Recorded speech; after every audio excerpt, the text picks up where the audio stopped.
अध्यक्ष महोदय, मैं कहना चाहता हूं, ये जो बिल लाया जा रहा है, भारतीय जनता पार्टी में एक मुकाबला चल रहा है। भारतीय जनता पार्टी के अंदर मुकाबला चल रहा है कि खराब हिंदू कौन बड़ा है। और ये बात अध्यक्ष महोदय मैं ऐसे ही नहीं कह रहा हूं। जो पार्टी ये कहती हो कि दुनिया की सबसे बड़ी पार्टी है, अध्यक्ष महोदय वो अपना राष्ट्रीय अध्यक्ष नहीं चुन पाए अभी तक।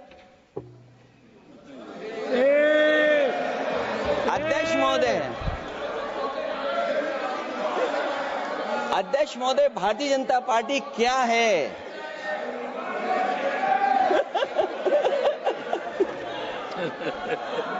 जी बताएंगे। मैं अखिलेश जी ने बहुत हंसते हंसते कहा है, इसको हंसते हंसते जवाब देना। ये सामने जितनी पार्टियां हैं उनका राष्ट्रीय अध्यक्ष उन 5 लोगों को ही चुनना है परिवार के। हमें माननीय अध्यक्ष जी करोड़ों सदस्यों में से 12-13 करोड़ सदस्य प्रक्रिया कर कर चुनना है तो देर लगती है।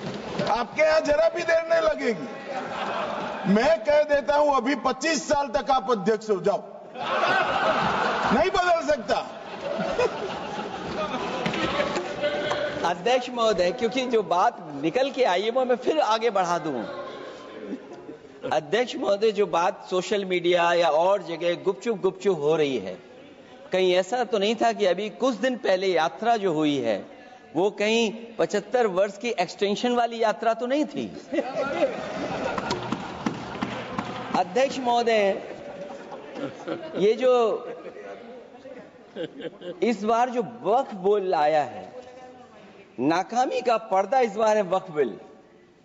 और नाकामी कोई एक आध नहीं है, मैं कई नाकामियां बता सकता हूं। अभी मैं माननीय सदस्यों को सुन रहा था, वो पुराने कई बिल उनके बारे में चर्चा कर रहे थे कि कितने प्रोग्रेसिव बिल लेकर के आए हैं। मुझे याद है मैं उत्तर प्रदेश में उस समय था और मुझे लगा कि शायद इनकी वो बात ठीक होगी। एक ये बहुत तैयारी के साथ फैसला लेकर के आए थे और फैसला ये लिया था आधी रात के आज के बाद नोट नहीं चलेंगे, नोट बंद हो जाएंगे। अध्यक्ष महोदय, उस नोटबंदी नाकामी के बारे में भी तो चर्चा हो जाए कि अभी भी न जाने कितनी जगह पर कितना रुपया निकला जा रहा है, कितना निकल करके आ रहा है।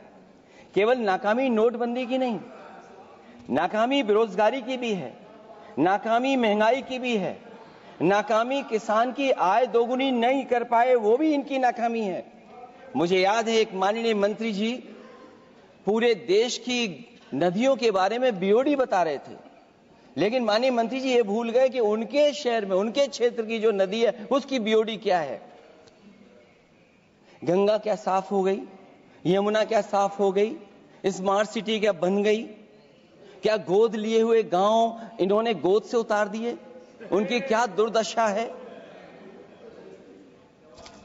इसलिए मैं कहना चाहता हूं, ये नाकामी का पर्दा इस बार वक्फ बिल बना है।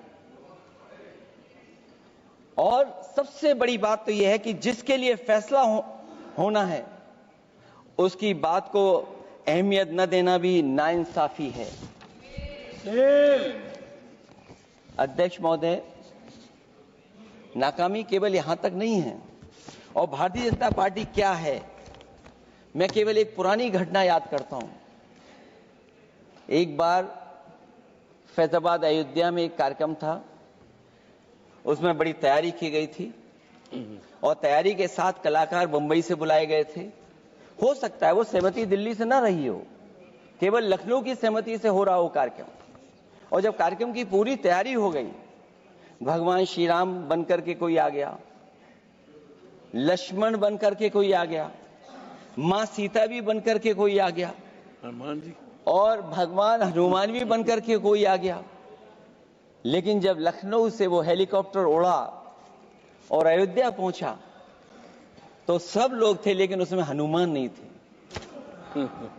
अध्यक्ष महोदय, मैं भारतीय जनता पार्टी के लोगों से कहूंगा कि जानकारी करिए कि आखिरकार भगवान श्री राम थे, लक्ष्मण थे, सीता थी, लेकिन हनुमान क्यों नहीं थे? हनुमान इसलिए नहीं थे, शायद उनकी जात या धर्म कुछ और था।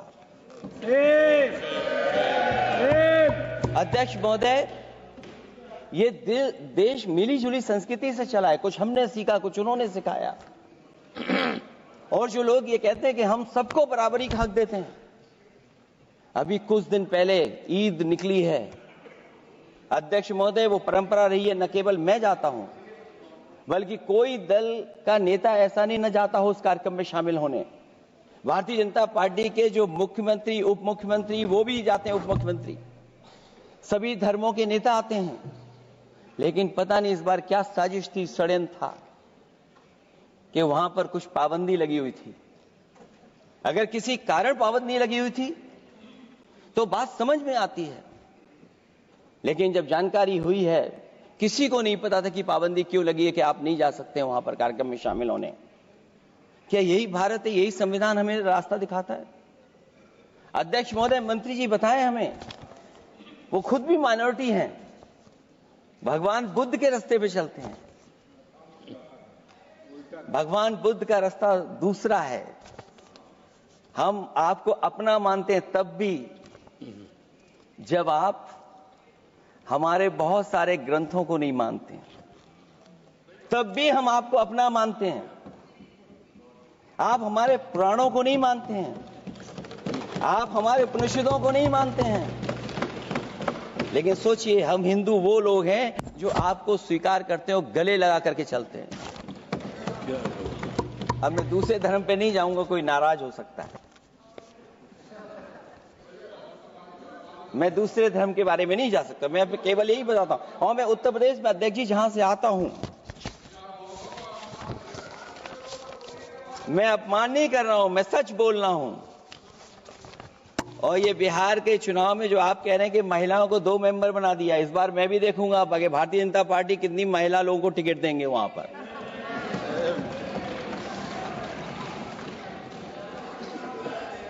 अध्यक्ष महोदय, भाजपा जब भी कोई नया बिल लाती है तो वो अपनी नाकामी छुपाती है।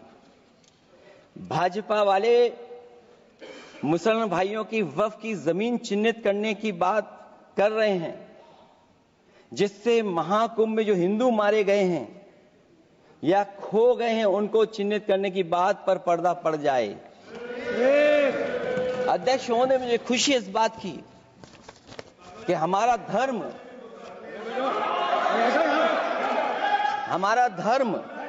अध्यक्ष महोदय, नहीं, कुछ कहना चाहते हैं। नहीं, प्लीज, उनको अलाउ नहीं किया। अध्यक्ष महोदय, कुंभ में आस्था सबकी है, कोई ऐसा नहीं जिसकी आस्था ना हो। और कुंभ कोई पहली बार नहीं हो रहा था। ये भारतीय जनता पार्टी के लोगों ने ऐसा प्रचार किया कि 144 वर्षों के बाद पहली बार महाकुंभ होने जा रहा है, और लोग निकल पड़े। सरकार ने कहा कि हमारी तैयारी 100 करोड़ की है।